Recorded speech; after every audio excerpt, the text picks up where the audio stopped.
सच बड़ा ही विचित्र होता है। कई बार ये हमें चौंका देता है, हमारे सारे विचारधाराओं को झकझोर देता है।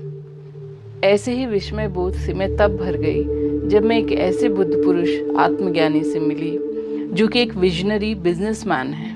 मेरी सारी पुरानी मान्यताएं धमाके से उड़ गई, जिसमें हमेशा बुद्ध पुरुष को गेरुए कपड़ों में लिपटा एक ऐसा इंसान माना जाता है जो संसार, समाज और परिवार को छोड़कर एक अलग सी काल्पनिक दुनिया में रहता है।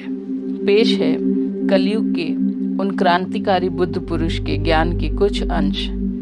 आप अपने जीवन को पूर्ण रूप से रूपांतरित होते हुए देखेंगे, ऐसा मुझे दृढ़ विश्वास है। तो अब ये विषय धीरे धीरे आपको स्पष्ट होगा, क्योंकि आपकी दिमाग पे बहुत सारे ऐसे अज्ञान के बादल डले हुए हैं जो आपने कभी देखने की कोशिश नहीं की, कभी आपने समझने की कोशिश नहीं की, या गलत ढंग से समझाया गया है तो इसलिए आप गलत ढंग से ही समझ गए हैं। लेकिन आप चीज़ों को नए नज़रिए से समझिए। और मैं ये नहीं कह रहा हूँ कि मैं जो कह रहा हूँ उनको मान लीजिए। हालांकि मैं पूरी तरह वैज्ञानिक बात बोल रहा हूँ और मैं सत्य की खोज करने के बाद, सत्य को जानने के बाद उन बातों को बोल रहा हूँ। लेकिन उसके बावजूद भी मेरा आग्रह सत्य पे ही है। सत्य का मतलब है कि आपको खुद खोजना है। तो आत्मा नाम की कोई चीज़ नहीं होती है इस शरीर में। शरीर एक मैकेनिक्स पे चलता है, एक मैकेनिज्म पे चलता है। और इसका प्रमाण क्या है, कैसा होता है?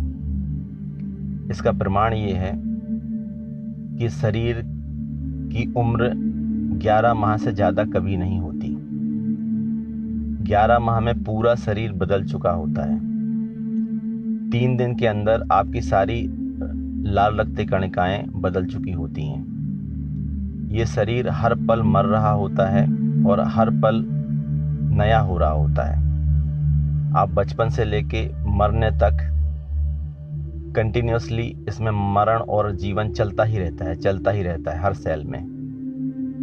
कोई एक चीज़ नहीं है कि जिसको अब आप उंगली रख सकें कि ये जगह पे आत्मा रहती है। ऐसे बहुत सारी बातें कही गई जिनके ऊपर काम हुआ तो पता चला वो गलत पाई गई। जैसे नंबर 1 किसी ने बोला हृदय में आत्मा होती है।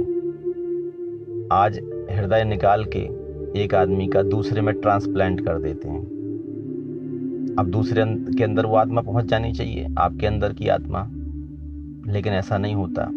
जिसके अंदर हृदय ट्रांसप्लांट होता है वही व्यक्ति ही रहता है उसके अंदर। दूसरा वो नहीं बोलता कि मैं उदाहरण के लिए एक आदमी का नाम राजेश है और दूसरे का नाम अशोक है। अब अशोक के अंदर राजेश का हृदय लगा दिया तो वो राजेश नहीं बन जाएगा, वो अशोक ही रहेगा। क्योंकि चेतना जो है वो आपके दिमाग में है, आपके न्यूरॉन्स में है, आपके अचेतन मन में है। आपके पास पूरे उसके औजार हैं, टूल्स हैं, उनसे वो पूरा ऑपरेट हो रहा है। आपके शरीर में खून चढ़ा दिया गया, खून की एक एक सेल्स जिंदा है। आपके शरीर में किडनी ट्रांसफर कर दी गई, किडनी भी जिंदा है, दूसरे की है। आंखें डोनेट कर दी गई तो आंखें दूसरे की चीज नहीं देखेंगी, क्योंकि जो स्मृति है वो कहाँ है? वो आंख में नहीं थी, ना हृदय में थी, ना किडनी में थी, वो मस्तिष्क में रहती है। अगर मस्तिष्क को काट के हम दूसरे में लगा पाए, ये अभी विज्ञान यहाँ पहुंचा नहीं है, लेकिन अगर ऐसा हो पाए तो जरूर राजेश का दिमाग लगाने के बाद अशोक राजेश हो जाएगा। क्योंकि सारा स्टोरेज जो है अपनी स्मृतियों का और इमोशंस का वो दिमाग में ही होता है।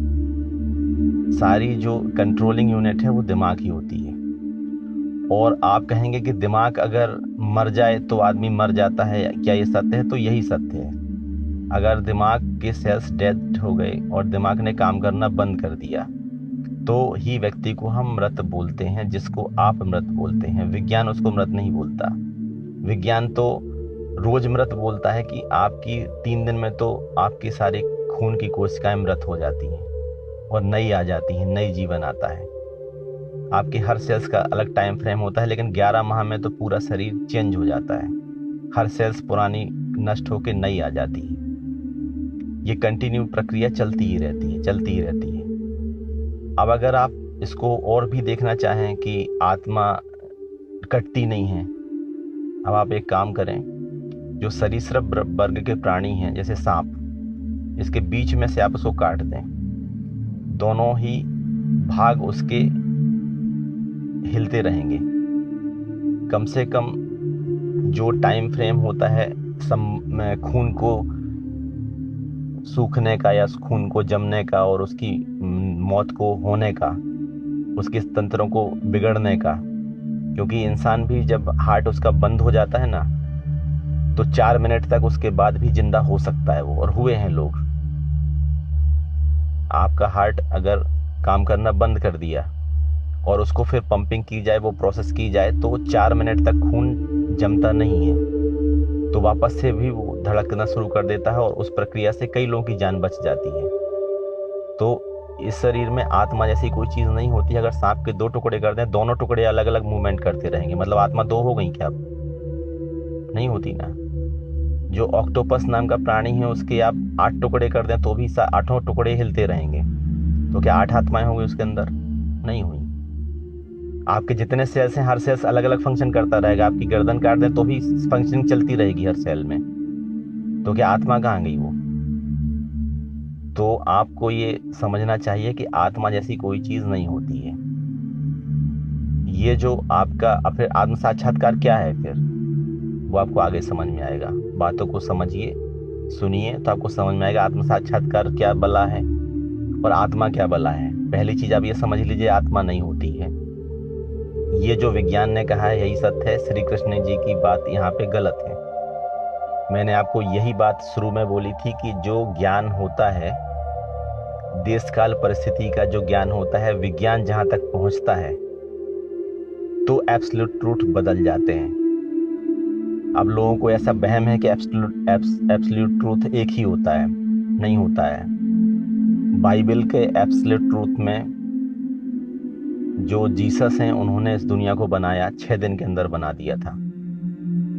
मोहम्मद साहब में वो अलग ढंग से उन्होंने दुनिया को बना दिया, अल्लाह ने बना दिया था। हम लोगों की हिंदू माइथोलॉजी में ब्रह्मा ने सारी रचना कर दी थी। पृथ्वी शेषनाग के ऊपर रखी हुई है। सारे धर्मों में पृथ्वी फ्लैट ही थी, गोल किसी में नहीं थी। सारे धर्मों में सूर्य ही चक्कर लगा रहा है पृथ्वी के। और जब इनके ऊपर जब काम हुआ और गैलीलियो ने, कोपरनिकस ने बोला कि नहीं, सूर्य स्थिर है, पृथ्वी चक्कर लगा रही है, तो उनको मौत दे दी गई, सजा दे दी गई, क्योंकि वो बाइबल की मान्यताओं के विरुद्ध थे। और मैंने आपको बताया, सत्य हमेशा अलग ही खड़ा हो जाता है, क्योंकि वो कभी नहीं हारता, क्योंकि वो सत्य होता है। तो आपको जो मेरे साथ यात्रा करनी है, मेरे साथ जो खोज करनी है, वो सत्य की है, ना कि उन मान्यताओं की कि वो इस व्यक्ति ने कह दिए। किसी व्यक्ति के कहने से कोई चीज़ सही नहीं हो जाती। इवन आजकल ये थोड़ा ट्रेंड में देख रहा हूँ कि वो वैज्ञानिक ने ये कह दिया था। एक वैज्ञानिक कोई था, उसने ये चीज़ बोल दी थी, जैसे ओम के ऊपर ही बोला गया है अभी, कि वो बोल दिया है उन्होंने कि ओम बोलने से सारे रोग ठीक हो जाते हैं। शरीर में कोई भी रोग बच नहीं सकता अगर आप ओम का उच्चारण कर रहे हो रोज आप आधे घंटे के लिए। अब आप सोच सकते हैं, कॉमन सेंस लगा सकते हैं, कोई वैज्ञानिक भी ये बात बोल देगा तो इसका, ये वैज्ञानिक के बोलने से कोई चीज़ सही नहीं हो जाती। विज्ञान होना और वैज्ञानिक ने बोल दिया, इन दोनों में बहुत फर्क है। कोई चीज़ विज्ञान है तो वो तर्कों के आधार पे है, प्रयोगों के आधार पे है, प्रमाणों के आधार पे है, किसी के बोलने के आधार पे नहीं है। वो आइंस्टीन ने बोल दिया E=mc², इसलिए वो सही है, इसलिए नहीं है वो सही। उसके ऊपर प्रयोग किए गए, कई लोगों ने काम किए, हर लोगों ने वही रिजल्ट पाए, सबके वही परिणाम मिले, तो वो विज्ञान है। आइंस्टीन के बोलने से कोई चीज़ विज्ञान नहीं होती। हाँ, लेकिन धर्म में बात उल्टी है। भगवान बुद्ध ने बोल दिया इसलिए सही हो गई वो, कृष्ण ने बोल दिया गीता में, सही हो गई वो बात, अल्लाह ने कह दिया तो अब तो वो परफेक्ट है बात। ये इसीलिए पूरा दुनिया गुमराह हो गई है, क्योंकि किसी के बोलने से अगर कुछ चीज़ें सही होने लग गई ना, और लोगों ने सोचना बंद कर दिया और उसी को मानना शुरू कर दिया, तो सारा कत्लेआम उसी से हो रहा है इस पूरी दुनिया में। और मैं देख रहा हूँ, इसीलिए मैंने आपको शुरू में ही बोला था कि मुझे ज़रूरत नहीं थी किसी से बोलने की, लेकिन मुझे बोलना पड़ा, क्योंकि मुझे लग रहा है कि कहीं ना कहीं इंसान गलत दिशा में जा रहा है उसको पता भी है चीजें, तभी वो सोच भी नहीं पा रहा है उस चीजों को। तो अब ये बात आप समझ लीजिए कि आत्मा नहीं है, आत्मा जैसी कोई चीज नहीं होती है। अब आत्म साक्षात्कार कहाँ होता है, कैसे होता है, ये आपको बातें मेरी सुनते सुनते समझ में आएगा आत्म साक्षात्कार एक्चुअल में चीज क्या थी। और फिर दूसरी बात आती है कि फिर इन लोगों ने क्यों बोला कि आत्मा होती है, वो भी आपको आगे समझ में आ जाएगा कि क्यों बोला। दूसरी चीज, अब आत्मा नहीं होती है, दूसरी चीज एक और उठ के आती है हिंदू मैथोलॉजी में, बुद्ध मैथोलॉजी में, महावीर जैन की मैथोलॉजी में, से बहुत सारी मैथोलॉजी जिनमें पुनर्जन्म की एक व्याख्या आती है कि फिर वो बदलता है जन्म, फिर वो योनियां और अगला जन्म, ये वो यात्रा, बहुत सारी बातें, ये सारी गलत हैं। जब आत्मा ही नहीं है तो फिर यात्राएं और पुनर्जन्म तो सब गलत हो ही जाएंगे। अब आप बोलेंगे कैसे, बहुत सारे प्रमाण मिले हैं कि इस बंदे ने बता दिया पुनर्जन्म था और ये था। तो ये बात आप बोल सकते हैं, लेकिन मुझे मालूम है ये चीज़ें गलत हैं, क्योंकि मैं मनोविज्ञान का स्टडी करता रहा हूँ, मैं मनोविज्ञान का स्टूडेंट हूँ, और मैंने डॉक्टर हरि सिंह गौर यूनिवर्सिटी से गोल्ड मेडल लिया था। मैं इसमें टॉपर था एमएससी में, मैं एमएससी साइड से था। मनोविज्ञान में लोग एमए भी करते हैं, लेकिन मेरा साइंस एस्पेक्ट था, क्योंकि मेरा बीएससी था, साइंस लिए हुआ था, तो यहाँ एमएससी मिला मुझे। तो परामनोविज्ञान के ऊपर मैंने बहुत स्टडी करी मनोविज्ञान के साथ में, क्योंकि सागर यूनिवर्सिटी की लाइब्रेरी बहुत रिच लाइब्रेरी है, जो जानते होंगे उनको पता होगा। डॉक्टर हरि सिंह गौर सागर विश्वविद्यालय की लाइब्रेरी बहुत रिच है। तो मैंने परामनोविज्ञान के ऊपर बहुत स्टडी करी। जेबी राइन नाम के परामनोविज्ञानी थे, जो मनोविज्ञानी थे, उन्होंने परामनोविज्ञान के ऊपर काफ़ी काम किया अमेरिका में, और उन्होंने टेलीपैथी, साइकोकाइनेसिस, प्रीकॉग्निशन, ऐसे बहुत सारे चैप्टर्स के ऊपर काम किया। जितनी भी चीज़ें थी इस तरह की मैथोलॉजी से जुड़ी हुई, उनके ऊपर सबके ऊपर खूब शोध किए, और लास्ट में रिजल्ट उन्होंने ये पाया कि ये सब चीज़ें गलत हैं। उसके ऊपर और भी लोगों ने उनके मरने के बाद भी काम होता रहा उसके ऊपर, और 75 साल काम होने के बाद वो डिपार्टमेंट ही बंद करना पड़ा गवर्नमेंट को, क्योंकि उसमें कुछ भी नहीं मिला। सारी चीज़ें टोटल कपोल कल्पना थी, लोगों के द्वारा फैलाए गए जाल थे, भ्रम थे, कोई भी सत्य नहीं था। और विज्ञान की एक कसौटी होती है, उस कसौटी पे ये पता चल जाता है कि ये चीज़ गलत है। और लोगों का एक वहम और भी है जो मैं लगातार सुन रहा हूँ, लोग कहते हैं विज्ञान तो 1% चीज़ों को ही जानता है, विज्ञान तो रोज बदल जाता है। तो मैं आपको बता दूं, विज्ञान रोज नहीं बदलता, और विज्ञान कभी नहीं बदलता, क्योंकि जो खोज होती है वो किसी एक वैज्ञानिक की नहीं होती, उसके ऊपर एक्सपेरिमेंट होते हैं, फिर वो बात प्रूफ होती है, फिर वो बात मान्य होती है, तो वो ज्ञान होती है और वो सत्य होती है।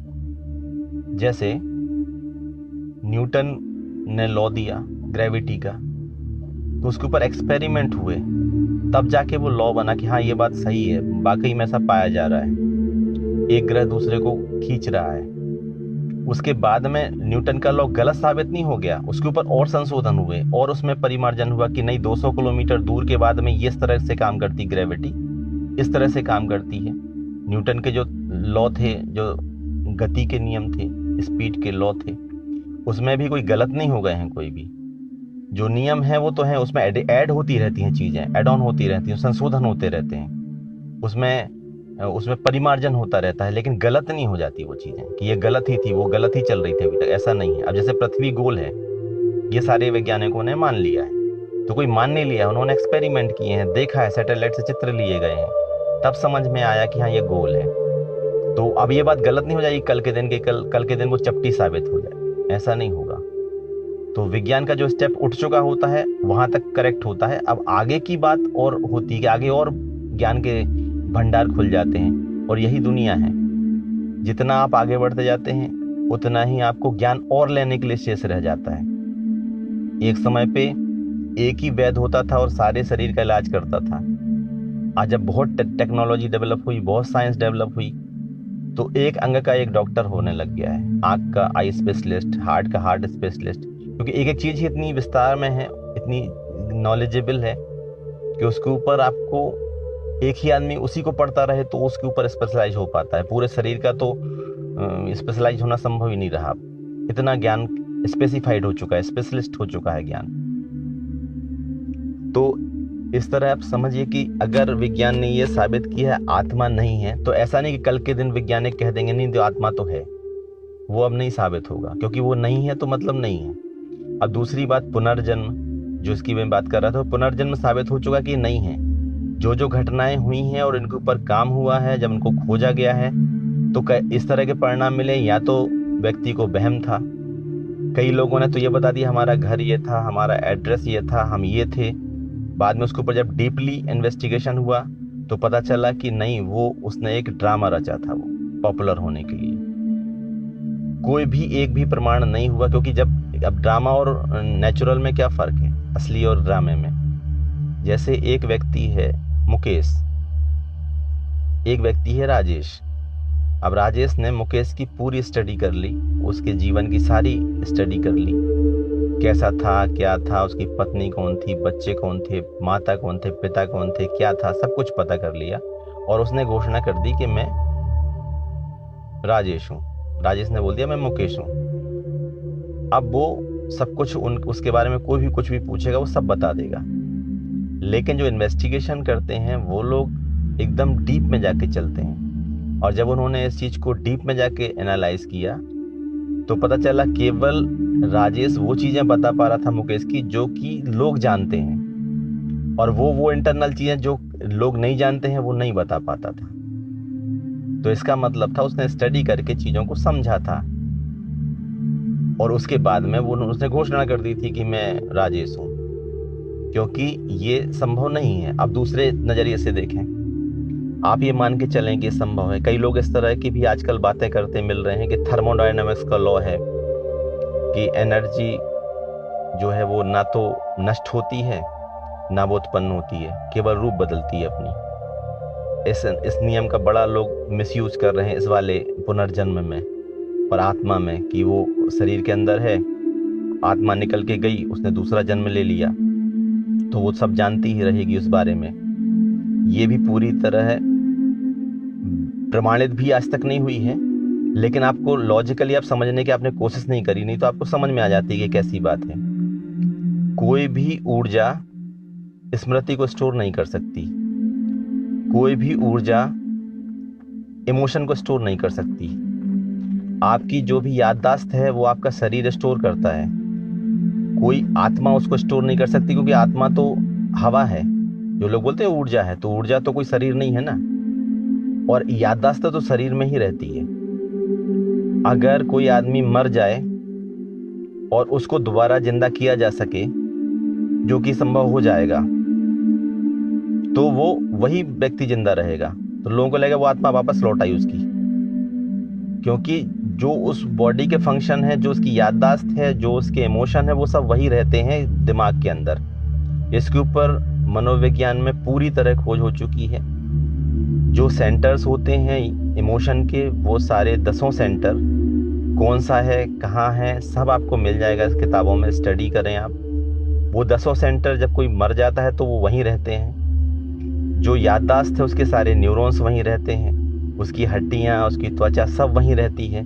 अगर कोई एनर्जी होगी भी, अगर इसको मान भी लिया जाए एक बार कि चलो एनर्जी कोई थी जो निकल गई थी उससे और दूसरे जन्म ले रही है वो, तो जो दूसरा जन्म वो लेगी उसमें इस जन्म की याददाश्त होने का कोई सवाल ही नहीं होता। अब वैसे भी सोच लें तो समझ में आपको चीज़ आ जाएगी। फिर तीसरी बात आती है, लोग बोलते हैं कि वो जो ये घूमते रहते हैं ना, ये भूत प्रेत रहते हैं, ये भी पूरी तरह गलत हो जाती है बात। जब आत्मा ही नहीं होती है तो कोई घूमता हुआ क्या रहेगा, घूमता हुआ क्या रहेगा। अब बोले ऊर्जा तो दिखाई नहीं दे सकती ना, फिर वो बदला लेती है। वो फिल्मों में ऐसी कहानियां चलती हैं, वो बदला कैसे लेगी जब याददाश्त तो इसमें छूट ही गई ना शरीर के अंदर, फिर उसके अंदर क्या है, याददाश्त उसके अंदर कैसे आई, रूप कैसे ले सकती है ऊर्जा। तो आप जब सोचने बैठेंगे तो आपको, हाँ, लेकिन आपको देखना, खुली आंख से सोचना पड़ेगा। वैज्ञान के सारा डेटा आपके पास ऑलरेडी है। ये सारा डेटा प्राइमरी स्कूल में और 8th 9th 10th तक तो सिखा दिया जाता है, सबको इतना 10th तक तो सबको साइंस पढ़नी होती है, उतना तो अनिवार्य है। इतने में ही सब चीज़ें आ गई हैं। ये मैंने कोई बहुत हाईटेक साइंस नहीं बताई आपको। जो थर्मोडायनेमिक्स के नियम है, न्यूटन के गति के नियम है, ये बिल्कुल सारे वो चीजें हैं जो आपको पता ही हैं, लेकिन लोग आंख बंद करके देखते हैं, इसलिए लोगों को समझ में नहीं आती है। तो ना तो आत्मा होती है, ना भूत होते हैं, ना पुनर्जन्म होता है। ये 3 बातें आपको मैंने बताई।